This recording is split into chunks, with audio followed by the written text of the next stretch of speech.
Welcome to the Rim Brake Rodeo. We hope this video helps. In this video, I will explain how to check transmission fluid in your Cadillac SRX. First, ensure your vehicle is parked on a completely level surface to get an accurate reading. Next, gather your tools. You'll need gloves and a clean rag.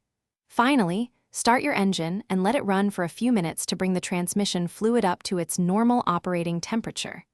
This is crucial for a correct fluid level assessment. Now, let's locate the transmission fluid dipstick.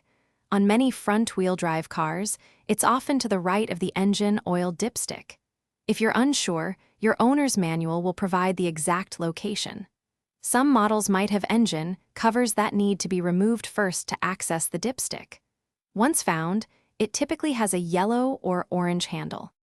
With the engine running and in park, carefully pull out the transmission dipstick. Use your clean rag to wipe off all the fluid. Reinsert the dipstick fully into its tube, then pull it out again. Observe the fluid level against the markings on the dipstick. It should fall within the full or hot range, indicating a proper level. Healthy transmission fluid is typically a translucent dark red or pinkish hue. If it appears dark brown, black, or has a burnt smell, it's time for a change. If your fluid is low, add the correct type slowly, checking frequently to avoid overfilling. Consult your owner's manual for the specific fluid type, often Dexron VI for newer Cadillacs.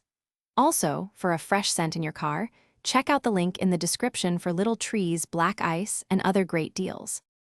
Thanks for watching. Consider subscribing if we helped you.